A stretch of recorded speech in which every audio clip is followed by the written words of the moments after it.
Hello everyone and welcome to Jobs Adda. I hope you all are well and safe at your places. Kindly stay home, stay safe and do revise again and again. Okay students, this is officially the lecture number 13 of this biology series and the last lecture of biology, and we have completed all the topics of biology. So this will be our last lecture. In the previous lecture we have started the topic health and diseases और हमने उसमें non communicable diseases जो थी वो सारी discuss कर दी थी. उसके बाद मैंने आपको कम्युनिकेबल डिजीज में हमने बैक्टीरियल डिजीजेस कवर किया था और क्या किया था हमने फंगल डिजीजेस की थी, राइट. तो आज हम करेंगे हमारी rest of the two diseases types of two communicable diseases, that is viral diseases and your protozoan diseases. ठीक है, viral diseases are important and are in मतलब उनका नंबर ज़्यादा है. ठीक है, तो वायरल डिजीजेस मैं आपको यहाँ पर अभी करवाऊंगी. तो उससे पहले थोड़ी सी डिटेल अबाउट वायरस. ठीक है, वायरस के बारे में आई थिंक मैंने पहले भी अपनी क्लासेस में बहुत बार जो है इसको डिस्कस किया है and it is important topic right now because we are all facing the pandemic because of the corona virus, so which is also a virus. तो वायरस के बारे में आपको इन्फॉर्मेशन लेना इज़ वेरी इंपॉर्टेंट.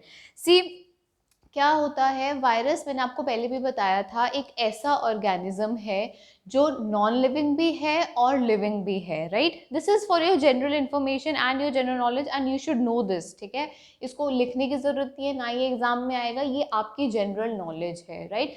आजकल जब से कोरोना वायरस चल रहा है बहुत सारे बच्चे या बहुत सारे लोग जो हैं गूगल करते हैं चीज़ों को कोरोना के बारे में जानने के लिए या इस वायरस के बारे में जानने के लिए, वैक्सीन के बारे में, मतलब नंबर ऑफ थिंग्स जो हैं वो हम लोग गूगल करते हैं. बट स्टूडेंट्स मेरी बात मानो तो कभी भी इंटरनेट में स्पेसिफिकली और गूगल और विकिपीडिया इज़ नेवर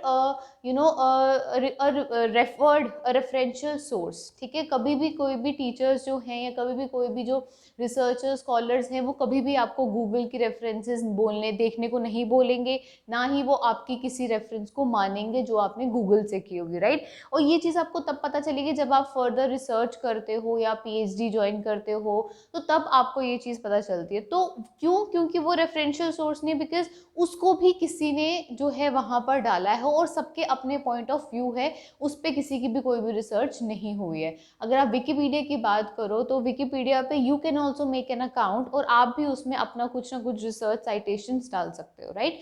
तो कभी भी Google is not a referential source. The best referential source is your old research papers या बुक्स. ठीक है, तो हमेशा बुक्स कंसीडर करो या एक अच्छे रिसर्च जर्नल्स या रिसर्च पेपर्स को है उनको रीड करो. तो अभी और सब रीड करने की ज़रूरत नहीं है. वायरस के बारे में जानने के लिए मैं आपको बताती हूँ वायरस एक्चुअली में है क्या.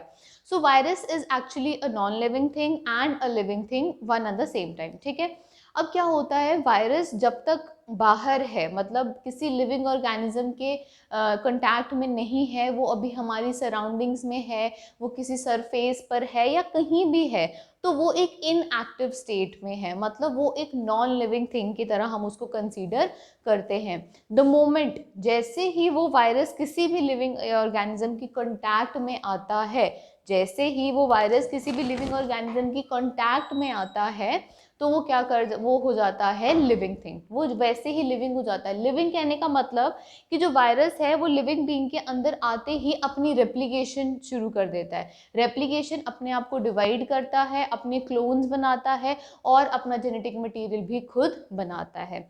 The important feature of virus is that it can make its own genetic material. ठीक है, वायरस एक्चुअल में टू टाइप्स के होते हैं, आरएनए वायरस होते हैं और डीएनए वायरस होते हैं. ठीक है, तो ये आरएनए और डीएनए वायरस हैं क्या. आरएनए वायरस जो होते हैं उनके अंदर आरएनए प्रेजेंट होता है सिर्फ, और वो अपने आरएनए से डीएनए बना सकते हैं खुद. They are capable of that thing. ठीक है, और जो डीएनए वायरस होते हैं उनके पास डीएनए होता है और अपने डीएनए से आरएनए खुद बना सकते हैं. सो this is the important feature of virus which is at the same time is very harmful for us. ठीक है, तो इसीलिए जो वायरस है जैसे ही वो लिविंग ऑर्गेनिज्म के कांटेक्ट में आता है तो सबसे पहला काम जो वो करता है that is it occupies a space. एक जगह घेरता है अपनी, फिर उस जगह पे पहले अपने आप को रेप्लिकेट करता है. सबसे पहले अपना जेनेटिक मटेरियल बनाता है, उसको रेप्लिकेट करता है, देन इट डिवाइड्स. ठीक है, तो ये सारा है सिलसिला किसका, वायरस का, राइट. अब देखो, अब वायरस क्यों है, वायरस इतनी सबसे ज़्यादा अगर हम बोलें सारी की सारी डिजीजेस में से सबसे ज़्यादा डेंजरस, और अब आप बोल सकते हो जिसका अल्टीमेट जो है वो डेथ हो सकता है, वो सबसे ज़्यादा हार्मफुल डिजीजेस, डेंजरस डिजीज हैं आपकी वायरल डिजीजेस। वो क्यों? बिकॉज देखो वायरस की ऐसी ऐसी फीचर्स हैं कि वो उसको मिनट मिनट में हम वो अपने जो फीचर्स है वो चेंज कर सकता है, वो अपने स्ट्रेन्स जो है वो चेंज कर सकता है। अभी मैंने आपको क्या बताया कि वो अपना जेनेटिक मटेरियल खुद जो है वो बना सकता है। तो इसका मतलब जब तक आप किसी वायरस की एक स्ट्रेन, एक उसके जेनेटिक मटेरियल के अकॉर्डिंग आप उसकी प्रिवेंशन या उसका क्योर ढूंढ रहे हो, उसी टाइम पर वो तब तक अपना कोई और स्ट्रेन बना देगा। Same is the case right now. आप एग्जांपल आजकल की देखो, कोरोना वायरस जब स्टार्ट हुआ उसके लिए ही वैक्सीन बनाने में हमें 1 साल लग गया, राइट? 1 साल, एक स्ट्रेन, एक उसको समझने के लिए कि उसके क्या फीचर्स हैं, क्या सिम्टम्स हैं, क्या रिजल्ट्स आ सकते हैं, क्या इफेक्टेड पार्ट्स हैं, तो उसको समझ के हमने एक वैक्सीन बनाई, राइट? और जब तक हम वो वैक्सीन बनाते हैं तब तक वर्ल्ड में there are round about 3 to 4 more strain of corona virus, right? South Africa में एक स्ट्रेन अलग था, मैं ब्रिटेन में अलग था, अब तो इंडिया में भी there is double mutant strain, right? तो ये क्या है, ये क्या है, जब वायरस बहुत ज़्यादा स्प्रेड हो जाता है तो वो फिर अपने जो जेनेटिक मटेरियल है वो उसको चेंज करता रहता है, और ये उसकी कैपेबिलिटी है, ये उसका फीचर है, राइट? तो दैट्स वाई एक वायरस के against vaccine banana is very very very very tough project, ठीक है? इसीलिए एक वैक्सीन बनाने के लिए वी नीड टाइम, हमें उसको टाइम लगता है। क्यों? क्योंकि हमें फिर वो वैक्सीन ऐसी बनानी है जो उस वायरस के सारे स्ट्रेन को जो है वो कवर कर सके, राइट? तो इसीलिए जो वायरल डिजीजेस होती हैं those are very very harmful diseases या डेंजरस डिजीजेस आप इसको बोल सकते हो। एक चीज़, अब देखो होता क्या है, बात करते हैं थोड़ी सी वैक्सीन की, ठीक है? अब आपको पता है कि अब तो वर्ल्ड में बहुत सारी वैक्सीन आ चुकी हैं। इंडिया की वी हैव, हमारे इंडिया की जो इंडिजिनस है, वी हैव 2 वैक्सीन, राइट? तो वैक्सीन का क्या होता है, ऑलवेज आप वैक्सीन जिस डिजीज़ के अगेंस्ट लगाते हो, तो वैक्सीन को लेकर भी जो लोगों को है वो बहुत ज़्यादा इसमें मिसकंसेप्शन होती है कि वैक्सीन अगर अब आ गई है तो ओके, जैसे ही हमें प्रॉब्लम होगी, हमें वायरस इंजेक्ट करेगा, मतलब वायरस इफेक्ट करेगा, तो हम वैक्सीन लगा लेंगे and then will be okay. Okay, ऐसा नहीं है, ठीक है? ऐसा नहीं होता है। वैक्सीन आप हमेशा उस इंसान को लगाते हो हु इज हेल्दी, ठीक है? वैक्सीन हमेशा एक हेल्दी पर्सन को लगती है, ना कि इन्फेक्टेड पर्सन को। क्योंकि आप जिस डिजीज के अगेंस्ट उसको वैक्सीन लगाने वाले हो, अगर उसके अंदर ऑलरेडी वो डिजीज है, अगर उसके अंदर ऑलरेडी वो डिजीज है, तो उस वैक्सीन का कोई भी उस पर इफेक्ट नहीं होगा। क्यों?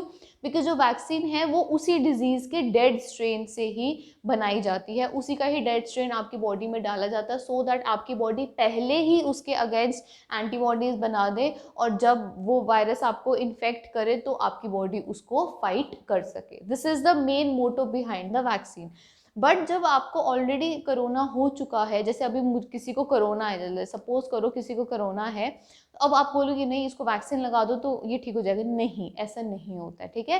वैक्सीन हमेशा एक हेल्दी पर्सन को लगाई जाती है, ना कि इन्फेक्टेड पर्सन को। एक चीज़, एक एग्जांपल और देती हूँ। आपको पता है जब बच्चा न्यूली बॉर्न बेबी होता है तो उसकी बहुत सारी वैक्सीनेशंस होती हैं, राइट? बहुत सारी डिजीज़ के अगेंस्ट, तो वो हम उसको उस टाइम पे लगाते हैं बिकॉज अभी उसका ग्रोइंग स्टेज है, उसका इम्यून सिस्टम डेवलप कर रहा है, प्लस उसको अभी उनमें से कोई भी डिजीज़ नहीं हुई है, तो वो वैक्सीन उसको तब लगाई जाती है सो दैट कि जब आगे उसको वो डिजीज़ इफेक्ट करे तो वो उनसे उसकी बॉडी जो है वो फाइट कर सके, ठीक है? So this is the main motto behind the virus and the vaccine, right? तो आई होप कि आपको इससे थोड़ा सा कॉन्सेप्ट हो गया होगा। तो ये जो मिसकंसेप्शन है कि वायरस अगर हमें इन्फेक्ट करता है तो हम वैक्सीन लगा लेंगे तो हम ठीक हो जाएंगे, no, virus is always vaccine is always given to a healthy person, ठीक है? इसीलिए आजकल आप देखते हो जब वैक्सीन नई नई ड्राइव स्टार्ट हुई तो लोगों को कुछ सिम्टम्स या आफ्टर इफेक्ट्स आने लगे, तो उन्होंने बोला कि भाई किसको अगर कुछ भी प्रॉब्लम है या कुछ ज़्यादा कुछ प्रॉब्लम है, कोई और डिजीज़ है, तो वो वैक्सीन ना लगाए अभी, ठीक ठीक है। तो वैक्सीन हमेशा हेल्दी पर्सन को लगाई जाती है। एक चीज़ और मैं आजकल आपको एग्जांपल देना चाहूँगी। आजकल जैसे हमारे पास वैक्सीनेशन ड्राइव्स बहुत ज़्यादा अमाउंट में चल रही है, बड़ी ज़ोर शोर से चल रही है। तो आजकल क्या हो रहा है, वैक्सीन्स लगा, क्योंकि जल्दी है सबको वैक्सीन लगाने की, तो वैक्सीन लगाने से पहले जो है कोई भी टेस्ट नहीं कर रहा है कि रादर दे आर इन्फेक्टेड और रादर दे आर पॉजिटिव और नॉट, ठीक है, ये चीज़ कोई नहीं देख रहा है। बट अभी हो क्या रहा है, रिसेंटली देर आर केसेस कि लोगों को पता नहीं है कि वो इन्फेक्टेड है, उनको अभी कोई सिम्टम नहीं है, हो सकता है उनको कल या परसों ही इन्फेक्ट किया हो बट अभी उनको सिम्टम नहीं आया, एंड अगर वो उस पर ही जब वैक्सीन लगा रहे हैं तो उसके जो इफ़ेक्ट्स हैं वो काफ़ी जो हैं वो मतलब बुरे हैं। वो कैसे कि उनको इन्फेक्ट होने के बाद पूरे के पूरे फिर कोरोना सिम्टम्स वापस आ जाते हैं। क्यों? बिकॉज उस वैक्सीन में ही आपके डेड स्ट्रेन्स हैं, राइट, कोरोना वायरस के ही डेड स्ट्रेन्स हैं, तो इसलिए फिर वो उनको ज़्यादा इफेक्ट कर रहा है।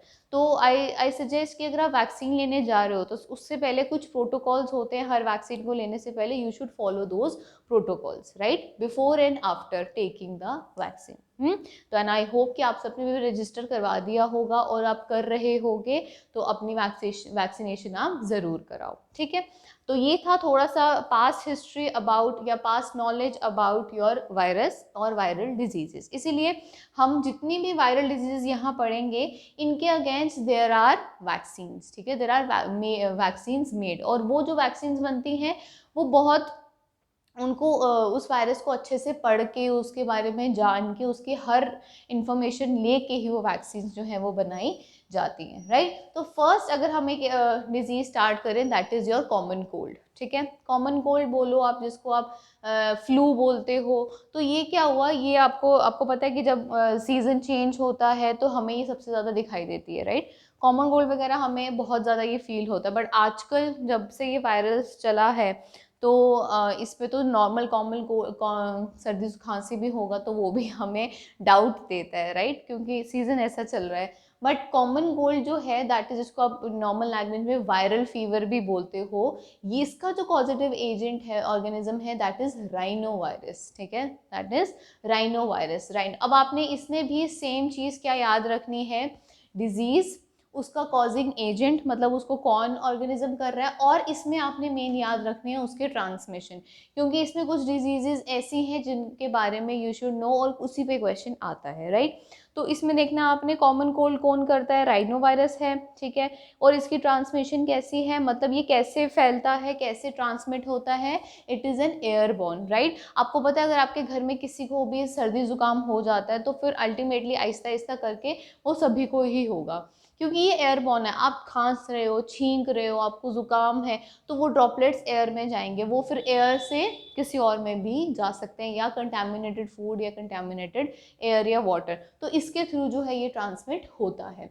और इसका सिम्टम्स या इसके अफेक्टेड पार्ट्स क्या हैं, आपके अपर रेस्पिरेटरी सिस्टम। ऑब्वियसली आपका ये upper respiratory system, sore throat होगा, फीवर होगा, कोल्ड होगा, तो ये अपर रेस्पिरेटरी सिस्टम है आपका, राइट। तो सेकेंड डिजीज इज डेंगू, ठीक है, this is important disease, dengue. Dengue जिसको आप बोलते हो break bone fever. Break bone fever हम डेंगू को इसलिए बोलते हैं बिकॉज डेंगू में जो है there is very very high amount of pain in your limbs और पेन इन योर जॉइंट्स। इतना ज़्यादा पेन होता है that you feel like that there is a bone breakage, ठीक है, आपको ऐसा लगता है जैसे आपकी हड्डी टूट गई है, इतना ज़्यादा दर्द होता है, वीकनेस होती है डेंगू में, ठीक है। अब डेंगू जो है पॉजिटिव ऑर्गेनिज्म जो इसको करता है दैट इज फ्लैवीराइबोवायरस, ठीक है, फ्लैवीराइबोवायरस। बट ये किसके थ्रू ट्रांसमिट होता है, ये ट्रांसमिट होता है female mosquito Aedes, this you have to remember, ठीक है, फीमेल मॉस्किटो एडीज, या एक मॉस्किटो होती है क्यूलेक्स, ठीक है, क्यूलेक्स मॉस्किटो के थ्रू भी जो है डेंगू होता है। अब ट्रांसमिशन होती है, मतलब ये अगर एक इन्फेक्टेड पर्सन से एक हेल्दी पर्सन में ये डिजीज जो है ये ट्रांसफर कर सकती है। अब देखो क्वेश्चन आता है, आपने हमेशा आज तक यही पढ़ा है कि फीमेल मॉस्किटो एडीज और ये, ठीक है, बट इसके पीछे का रीजन कि why female mosquito, why not male mosquito, right students, ये फीमेल है, it is the short form of female, right. तो क्यों फीमेल मॉस्किटो होती है, वाई नॉट मेल मॉस्किटो, इसके पीछे का रीज़न क्या है, देखो जो फीमेल मॉस्किटो होती है, ये देखो डेंगू कब होता है, जब बारिशों का सीजन होता है या सीजन चेंज होता है, जब मॉस्किटोज का बहुत ज़्यादा ब्रीडिंग सीजन होता है। तो उसमें क्या होता है, जब ये फीमेल मॉस्किटो प्रेग्नेंट होती है तो during pregnancy it needs, during pregnancy इसको सिर्फ और सिर्फ जो न्यूट्रिशन मिलता है या जो चाहिए होता है that is from human blood. ठीक है, जो फीमेल मॉस्किटो एडीज है इसको during pregnancy only need nutrition from human blood. तो ये ह्यूमन ब्लड पे फीड करती है और फिर अल्टीमेटली जो वायरस है ये उसको ट्रांसमिट कर देती है। So this is the reason why कि वाई फीमेल मॉस्किटो जो है वो ट्रांसमिट करती है, why not male mosquito. Right, समझ आई ये चीज।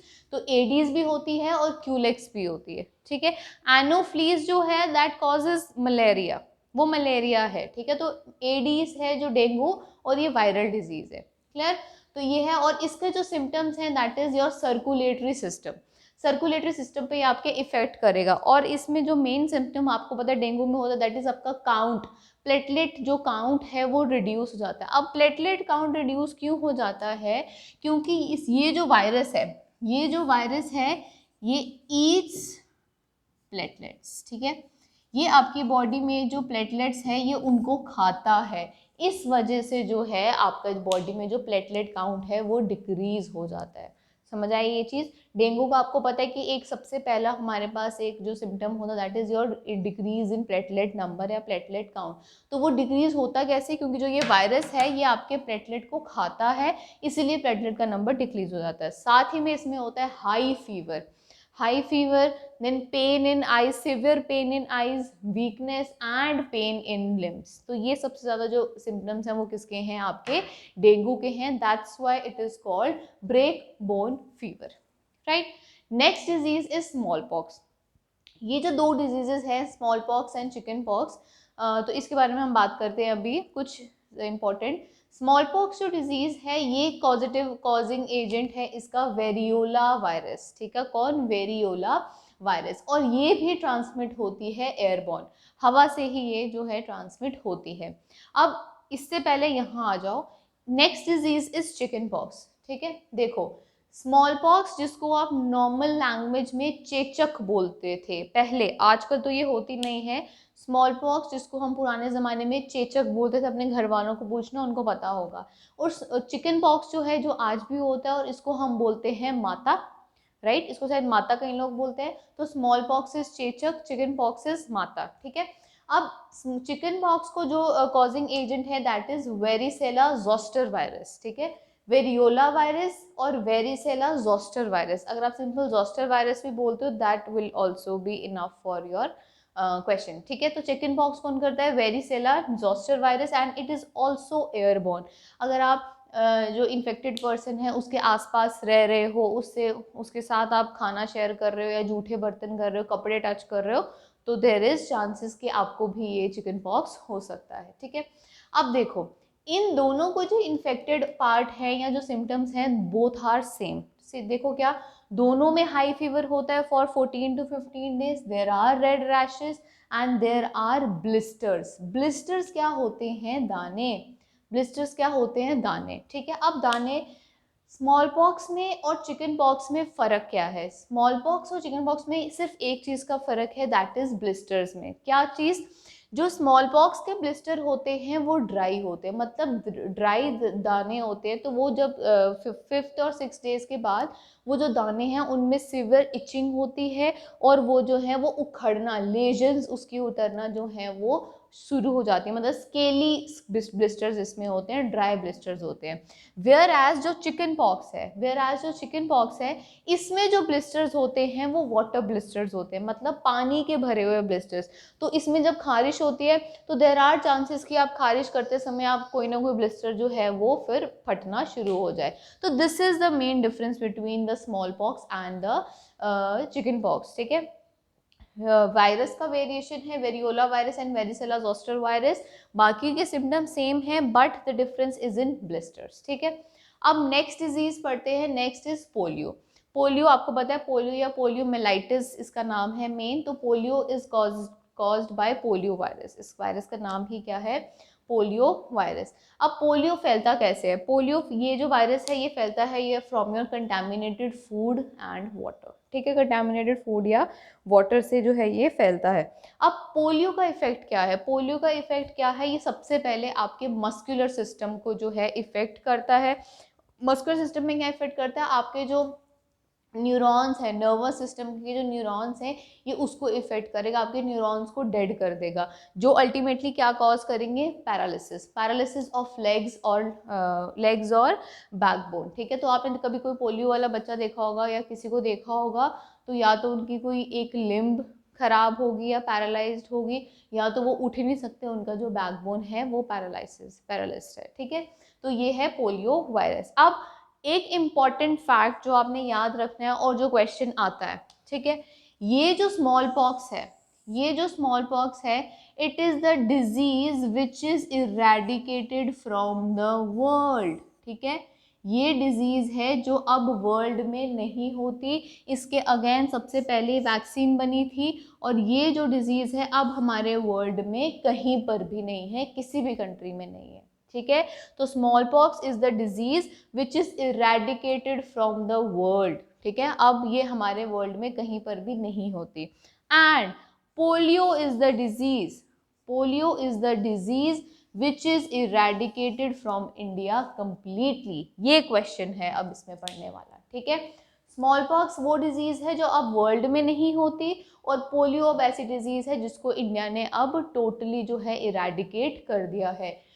पोलियो के अगेंस्ट जो ओरल ड्रॉप्स हैं वो हुई थी कब? 1957 में, ठीक है। 1957 में फर्स्ट पोलियो के अगेंस्ट जो है ओरल ड्रॉप्स जो है वैक्सीन की वो स्टार्ट की गई थी, और अब पोलियो जो है इंडिया में टोटली अब जो है वो इरेडिकेट हो चुका है। एज यू ऑल नो कि पहले हमारे वो पोलियो की वो वैक्सीनेशन की पोलियो ड्रॉप्स की ड्राइव चलती थी बहुत ज़्यादा, बट आजकल भी वो चलती है बिकॉज वी डोंट वांट कि वो वापस आए, बट अब जो इंडिया ने है जो पोलियो है वो उसको टोटली इरेडिकेट कर चुका। अब इंडिया में कोई भी पोलियो का केस नया नहीं है, ठीक है। तो ये फैक्ट्स आपको यहाँ पर याद करने हैं, ठीक है। Next disease, important disease is AIDS, ठीक है। AIDS is also a viral disease. AIDS का फुल फॉर्म है एक्वायर्ड इम्यूनो डेफिशिएंसी सिंड्रोम, ठीक है, एक्वायर्ड इम्यूनो डेफिशिएंसी सिंड्रोम। और ये जो ऑर्गेनिज्म इसको कॉज करता है that is HIV। HIV is your human immuno virus. अब ह्यूमन इम्यूनो वायरस तो वायरस का नाम है, बट ये कौन सी वैरायटी का वायरस है? It is a retro virus, ठीक है, it is a retro virus. Retro virus का मतलब होता है it has its own RNA, it has its own RNA, ये RNA वायरस होता है, ठीक है। अब देखो एड्स के रिगार्डिंग कुछ बातें। एड्स जो है, एक तो पहली बात तो ये ऐसी वायरल डिजीज है कि जो आपकी सबसे ज़्यादा जिसको इफेक्ट करती है that is your immune system, ठीक है। एड्स वाला जो पर्सन होता है, जो ये वायरस है, it eats your immune system, ये आहिस्ता आहिस्ता आहिस्ता आहिस्ता आपके इम्यून सिस्टम को बिल्कुल ख़त्म और बिल्कुल ज़ीरो कर देता है। एक चीज़, अब ऐसा नहीं है कि जिसको एड्स हुआ है वो आज से 1 महीना 2 महीना 15 दिन या 6 दिन में मर जाएगा, नहीं, ऐसा नहीं हो सकता है। It can be a long lasting disease, ठीक है। मतलब ये जिसको डिजीज़ हुई है, कहने को हो सकता है कि वो 6 महीने भी रहे, हो सकता है वो साल रहे, या हो सकता है वो 5 साल भी रहे, ठीक है। तो एड्स जिस इंसान को होती है, it is a slow process. ये जो रेट्रोवायरस है ये क्या करता है? इम्यून सिस्टम को आहिस्ता आहिस्ता आहिस्ता आहिस्ता ख़त्म कर देता है। अब जब इम्यून सिस्टम को ये ख़त्म करता है या आहिस्ता आहिस्ता डिक्रीज करता है, डिक्लाइन करता है, तो उससे होता क्या है कि जो एड्स वाला पर्सन होता है वो इतना इंटरनली वीक हो जाता है कि दैट ही और she is prone to many other disease. तो हल्का सा भी उनको कोई भी वो किसी भी डिजीज़ या किसी भी ऐसे सराउंडिंग में एक्सपोज होंगे तो वो एकदम से उनको वो डिजीज़ हो जाएगी, which is the case possible है, पॉसिबिलिटी है कि वो फिर वो क्या पता उस डिजीज़ से रिकवर कर पाएँ या नहीं कर पाएँ। तो देर आर केसेस कि एड्स जिनको हुआ है वो एड्स से डेथ नहीं हुई है, बट उनकी डेथ किसी और डिजीज़ से हो गई। क्यों? बिकॉज उनका अंदर का इम्यून सिस्टम ही इस जो HIV वायरस है इसने पूरा का पूरा ख़त्म कर दिया है, ठीक है। अब एड्स, हमेशा कई लोग बोलते हैं HIV, या no, HIV is the causing organism and AIDS is the disease name, ठीक है। एड्स, अब एड्स आपको एक चीज़ और याद रखनी है, हम वर्ल्ड एड्स डे कब मनाते हैं? That is on 1 December। लिखो दैट इज़ ऑन, यहाँ लिखती हूँ मैं, 1 दिसंबर को हम क्या बनाते हैं, वर्ल्ड एड्स डे, ठीक है, जिसमें हम, जिस दिन हम एड्स के रिगार्डिंग लोगों को वो क्या करते हैं, नॉलेज देते हैं और इंफॉर्मेशन उनको देते हैं। That is your world AIDS day celebrated on 1 December, ठीक है, जिसको आप शायद रेड क्रॉस डे भी बोलते हो, शायद, चेक कर लेना, ठीक है।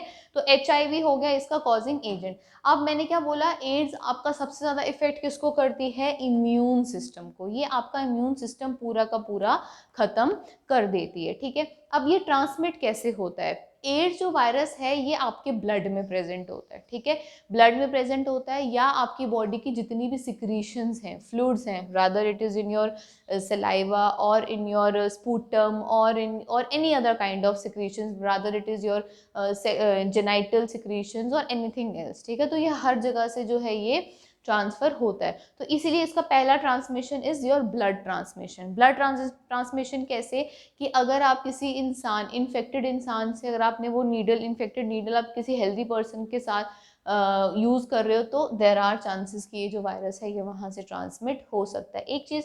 दूसरा, there is mother to child. Obviously अगर जो इन्फेक्टेड मदर है ड्यूरिंग प्रेगनेंसी, अगर she is a AIDS person, तो उसके जो चाइल्ड होगा उसको भी ये फॉर श्योर एड्स होगा ही होगा, because through placenta everything goes to the foetus, तो प्लेसेंटा से थ्रू ही तो ब्लड भी जाएगा, ठीक है। And then last and important transmission is sexual transmission, क्योंकि मैंने बोला कि ये हर टाइप ऑफ सिक्रीशन या फ्लूइड्स आपकी बॉडी से ट्रांसमिट हो सकता है, so sexual transmission is also the case, ठीक है, इससे भी ये ट्रांसमिट जो है ये हो सकता है, राइट। अब HIV या एड्स के रिगार्डिंग जो दो चीज़ें आपने और याद रखनी है, वो क्या याद रखनी है, मैं इसको मिटाती हूँ यहाँ पर, किसको मिटाऊँ, या मिटाती हूँ, ठीक है।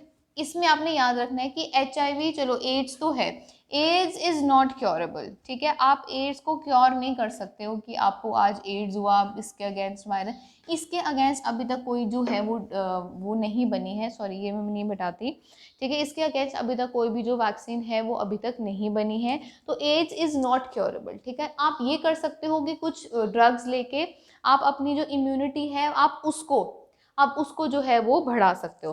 तो सबसे पहले एड्स को चेक करने के लिए जो टेस्ट होता है, कि आपको पता चले कि एड्स कैसे हुआ, एड्स जो है कैसे रिकॉग्नाइज होता है, वो टेस्ट होता है एलिसा, ठीक है, एलिसा। और एलिसा का नाम क्या है, एंजाइम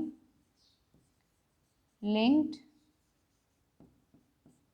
इम्यूनो, ये आपको याद रखना है, इस पे क्वेश्चन आएगा, इम्यूनो सॉर्बेंट एसे, ठीक है।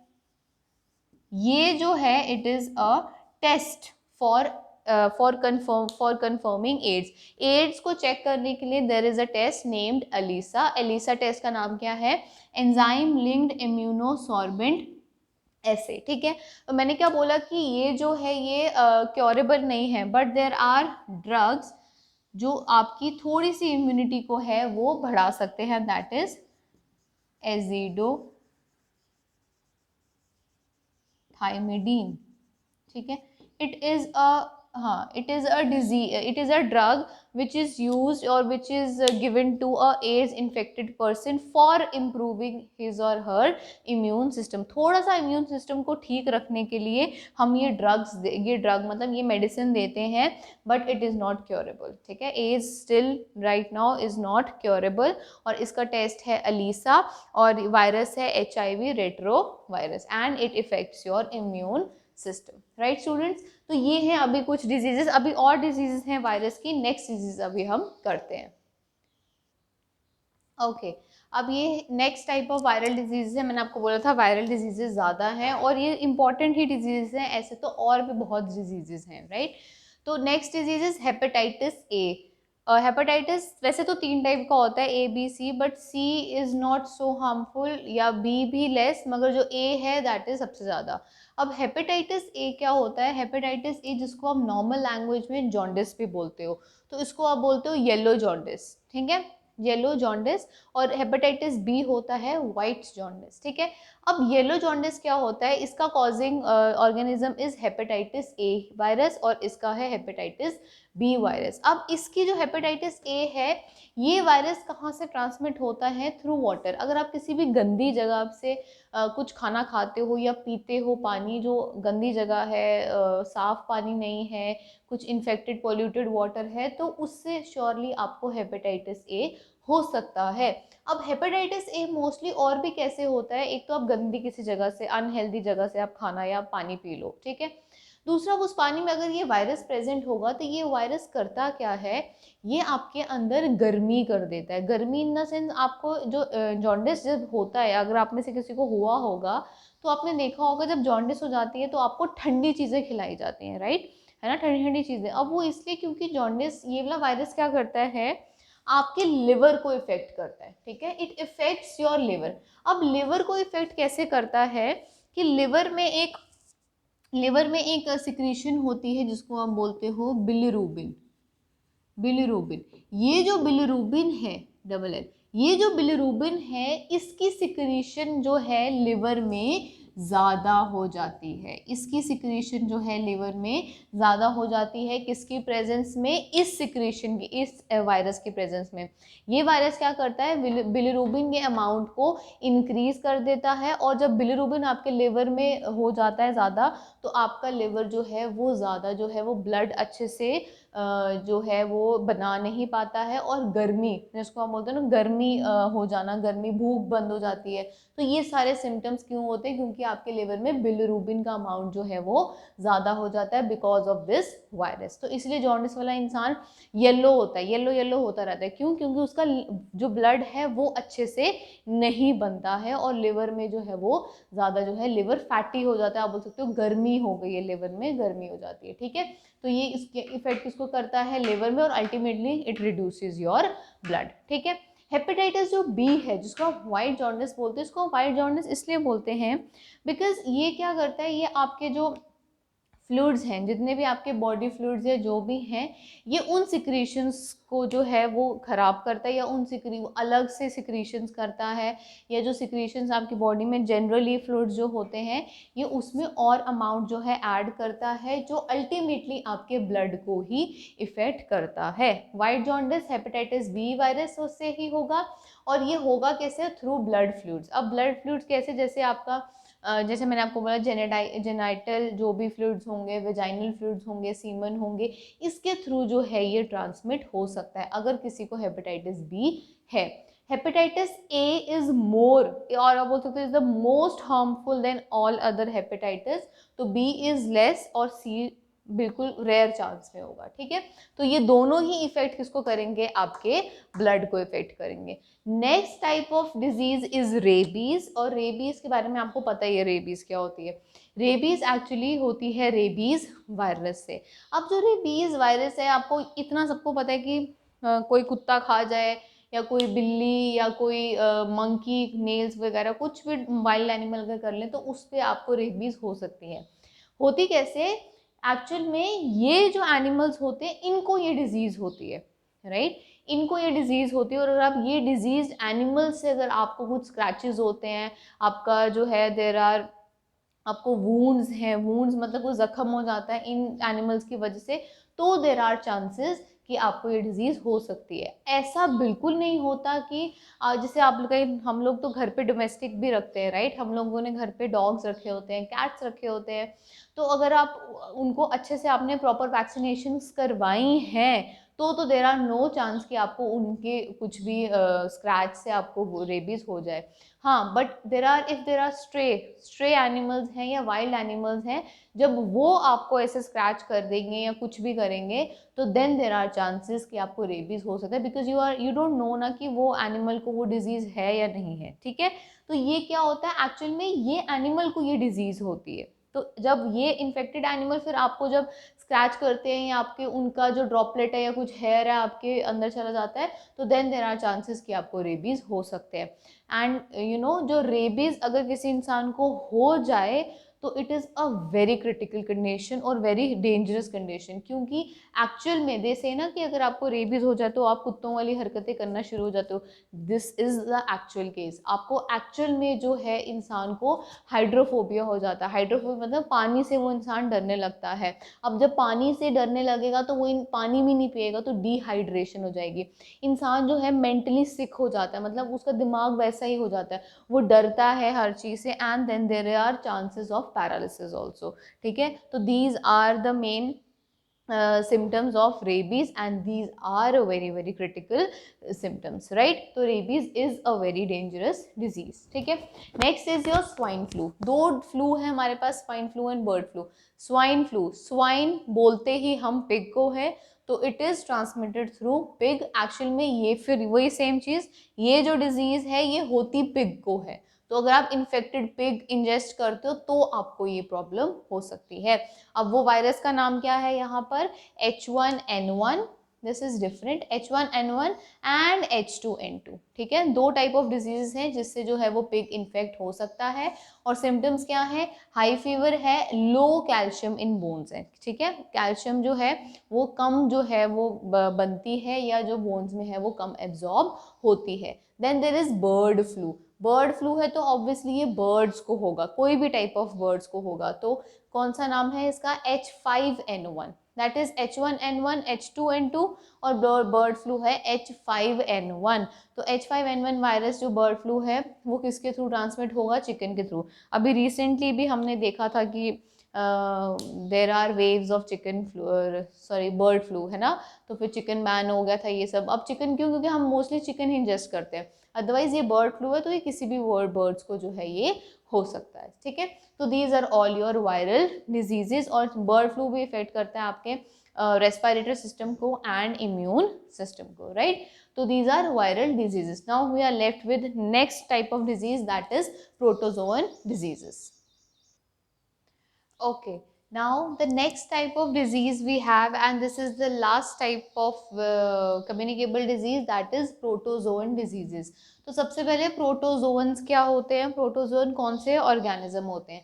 सिंपल, ज़्यादा डीप जाने की ज़रूरत नहीं, बस इतना याद रखो, प्रोटोजोन हो गए आपके सिंगल सेल ऑर्गेनिज्म। ठीक है, सिंगल सेल्ड ऑर्गेनिज्म जो होते हैं उनको हम क्या बोलते हैं, प्रोटोजोअन। जो जस्ट एक सिंगल सेल ऑर्गेनिज्म है उनको हम बोलते हैं protozoan. These are the smallest classification of animal. जब हम करते हैं तो सबसे पहले हमारे पास जो क्लास आती है, फैमिली क्लास आती है, फाइलम आता है, दैट इज प्रोटोजोआ। ठीक है, तो प्रोटोजोन क्या हो गए, सिंगल सेल्ड ऑर्गेनिज्म। बस अभी इतना ही इसको देखो, राइट। तो सबसे इंपॉर्टेंट, सबसे पहले डिजीज इसकी कौन सी है, मलेरिया। ठीक है, मलेरिया मैंने आपको अभी पहले क्या बताया, वायरल डिजीज में देयर इज डेंगू, जो किससे होता था, फीमेल एडीज या क्यूलेक्स मॉस्किटो, राइट। तो यहाँ पर मलेरिया है, मलेरिया किससे ट्रांसमिट होता है, female Anopheles mosquito, female Anopheles mosquito. अब फीमेल एनोफ्लीज मॉस्किटो क्या, अगर उनके पास ये इन्फेक्टेड वायरस है। अब देखो, मलेरिया कॉजिंग वायरस एक्चुअल में जो मेन स्पीशीज है that is your this Plasmodium. अगर आपको एग्जाम में क्वेश्चन आता है कि मलेरिया इज कॉज्ड बाय, तो अगर आपको ऑप्शंस में खाली प्लाज्मोडियम दिया है तो then it is also right. But ये जो प्लाज्मोडियम की स्पीशीज, ये जो स्पीशीज है, ये फर्दर 3 टाइप्स ऑफ स्पीशीज है इसकी। तो ये जो तीनों टाइप की स्पीशीज हैं, ये तीनों की तीनों जो है वो मलेरिया कॉज करती हैं। सिम्टम्स सबके सेम है, बस थोड़ा सा कुछ डिफरेंस उनमें आता है। अब प्लाज्मोडियम कौन कौन सी स्पीशीज हैं, प्लाज्मोडियम वाइवैक्स, प्लाज्मोडियम मलेरिए और प्लाज्मोडियम फैल्सीपैरम। ठीक है, 3 टाइप। अगर इन तीनों में से कोई एक नाम आ जाए मलेरिया के क्वेश्चन में तो फिर भी ठीक है, अगर नहीं आया, खाली प्लाज्मोडियम है तो भी ठीक है। ठीक है, क्योंकि ये जो वाइवैक्स, मलेरिए एंड फैल्सीपैरम है, ये इसी जो ऑर्गेनिज्म है प्रोटोजोआ है, इसी की ही आगे स्पीशीज हैं। ठीक है, अब इसमें देखो होता क्या है, जो मेन जो ये वाली स्पीशीज है ना, फैल्सीपैरम, जो ये फैल्सीपैरम स्पीशीज है, it is harmful, it is very dangerous. कैसे, फैल्सीपैरम में अगर आपको फैल्सीपैरम वाला मलेरिया होता है तो देर आर चांसेस कि देर यू मतलब डेथ विल बी कॉज्ड, मतलब डेथ हो सकती है, क्योंकि ये इतना ज़्यादा फेटल है। ठीक है, अब इससे होता क्या है, again it affects your blood. ठीक है। ये जो फीमेल एनोफ्लीज के थ्रू अगर ये वायरस आपके अंदर आ जाता है तो इसका पूरा का पूरा साइकिल आपके लिवर में चलता है। तो लिवर में it prevents the formation of blood, further blood, और प्लेटलेट्स का जो काउंट है वो डिक्रीज हो जाता है। इसमें हाई फीवर होता है, very high fever, severe pain in joints, joint में बहुत ज़्यादा पेन होता है, फीवर होता है, हेडेक होता है, लॉस ऑफ एपेटाइट, मतलब भूख जो है वो कम लगती है, and it is a transmissible disease, ठीक है, ट्रांसफर हो सकती है एक इन्फेक्टेड पर्सन से दूसरे पर्सन में, राइट। अब नेक्स्ट डिजीज इज काला अजर, ठीक है, काला अजर। काला अजर जो डिजीज है it is caused by Leishmania donovani, ठीक है, क्या, लीशमैनिया डोनोवनी। अब लीशमैनिया खाली आए डोनोवनी के साथ है तो कोई प्रॉब्लम नहीं, टेंशन नहीं है, ठीक है।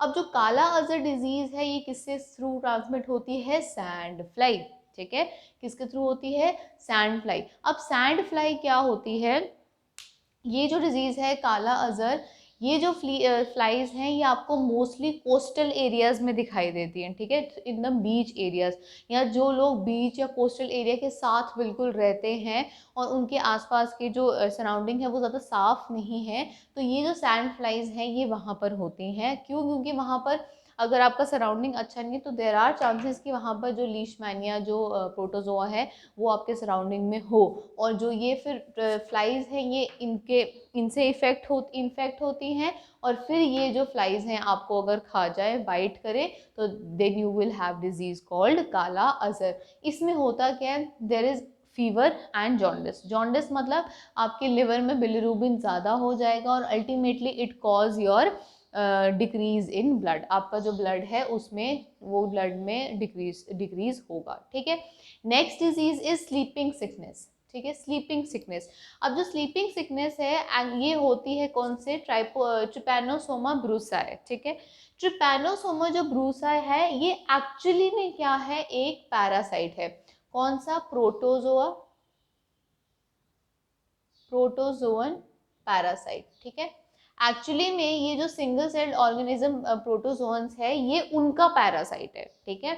तो अगर ये वाला ऑर्गेनिज्म, अगर ये जो है ये इन फ्लाइज को होगा, ये फ्लाइज जो होंगी इन्फेक्टेड होंगी ये प्रोटोजोआ से, तो अगर ये फ्लाई इससे इन्फेक्टेड होंगी फिर जब ये आपको बाइट करेंगी तो then you will have the disease called sleeping sickness. अब स्लीपिंग सिकनेस में होता क्या है, एक्चुअली देयर इज फीवर, बहुत ज़्यादा फीवर होगा, हेडेक होगा, there will be swelling in under your eyes, ठीक है, आपको बहुत ज़्यादा लेथार्जिक फील होगा, लेथार्जिक मतलब आलसी फील होगा, then there is most kind of dizziness, आपको नींद, सुस्ती, मतलब नींद आएगी मगर आपको नींद आप सो नहीं पाओगे, तो these kind of symptoms occurs in your when you have your sleeping sickness, ठीक है।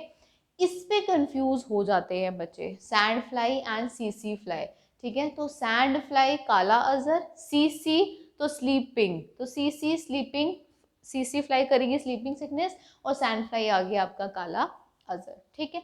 Next type of disease is dysentery, जिसको आप बोलते हो अमीबिक डाइसेंट्री या अमीबियासिस, तो ऑब्वियसली ये अमीबा से होगी, अमीबा की कौन सी वैरायटी, एंड अमीबा हिस्टोलिटिका, ठीक है, एंट अमीबा हिस्टोलिटिका।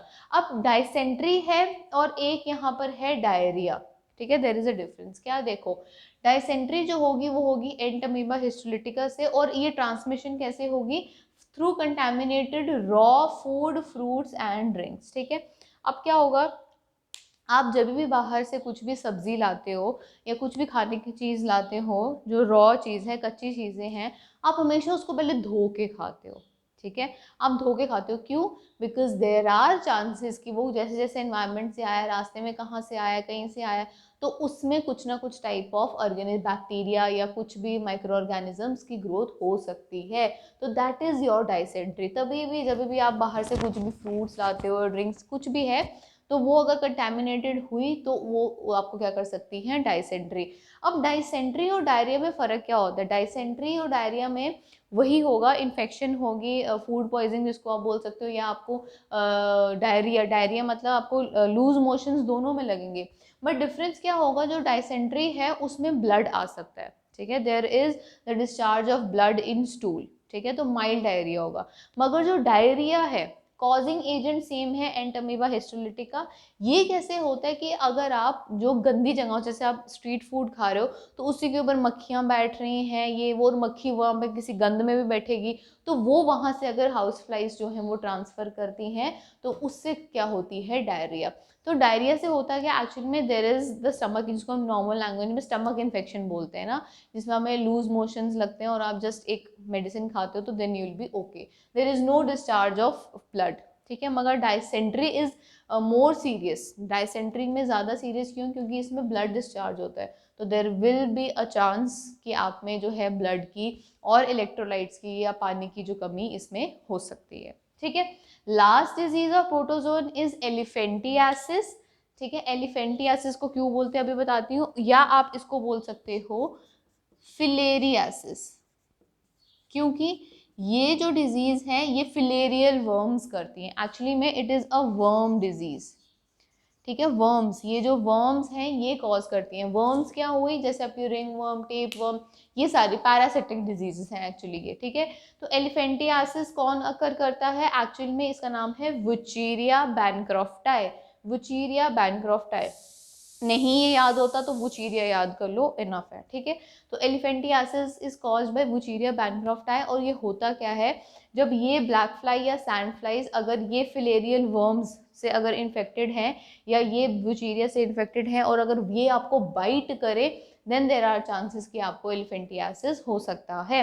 अब एलिफेंटियासिस में मोस्टली होता क्या है, देर इज इन्फ्लेमेशन, ठीक है। आपके जो लिम्फ नोड्स होती हैं वहाँ पर इन्फ्लेमेशन, इन्फ्लेमेशन मतलब स्वेलिंग। एलिफेंटियासिस में क्या होता है, मोस्टली लोगों में एक लेग या राइट या लेफ्ट कोई भी एक लेग जो है वो बहुत ज़्यादा इन्फ्लेम्ड हो जाती है, just like your elephant foot, ठीक है। इसलिए उसको एलिफेंटियासिस बोलते हैं। आपने शायद कभी ना कहीं किसी ना किसी को देखा होगा, कई लोग, या फिर आप बोल सकते हो कहीं आपने किसी न किसी भिखारी को, शायद आई थिंक बावे अगर आप जाओ, बागे वो जाओ तो वहाँ पर एक बंदा बैठा रहता है, उसको एलिफेंटियासिस है, मतलब उसकी जो एक लेग है that is very very inflamed, मतलब एक लेग आपकी कैसी हो जाती है, लाइक एन एलिफेंट लेग, ठीक है। तो इसे इसको एलिफेंटियासिस बोलते हो, या आप इसको फिलेरियासिस बोलो, one and the same thing, but इसका कॉजिंग एजेंट है वुचीरिया बैनक्रॉफ्टाई, ठीक है। तो इसमें क्या होता है, inflammation of one leg, there is fever, then there is weakness, then there is in decrease in the amount of blood, and there is the inflammation of one leg, ठीक है। And it is transmitted from black fly to और sand fly, अगर black fly और sand fly इनसे infected हैं तो अगर वो आपको बाइट करे देन देर आर चांसेस कि आपको एलिफेंटियासिस हो सकता है, right students? With this we have completed our all the topics of biology and this topic, that is your communicable and non-communicable diseases. Notes are in the form of PDF will be provided to you, don't take tension. अब आपका जो एक काम है, then you are left with only one task, that is revision, ठीक है। आपको अब अच्छे से रिविजन करनी है और अब डेली बेसिस पे करनी है, ठीक है। फिर अगर कुछ समझ नहीं आता देन आप मुझसे यहाँ पर पूछ सकते हो, राइट स्टूडेंट्स। तो ये है आपका सारा का सारा बायोलॉजी का कंपोनेंट। नेक्स्ट अब मैं आपको बायो में करवाऊंगी एमसीक्यूज, ठीक है। एमसीक्यूज मैं यूट्यूब पे आपको वहाँ पर एक वीडियो लेकर आऊँगी जिसमें मैं सारे प्रीवियस ईयर जो क्वेश्चंस हैं उनके ऊपर एक एमसीक्यू का हम एक सेशन करेंगे, राइट स्टूडेंट्स। वो एमसीक्यूज करेंगे और अब हम जो नेक्स्ट लेक्चर से स्टार्ट करेंगे that is your chemistry portion, right. I hope that you understood this whole biology series and you will be able to crack the exam for sure, but there is one thing you have to do, that is revision, ठीक है। self study is very very important students, you have to do it।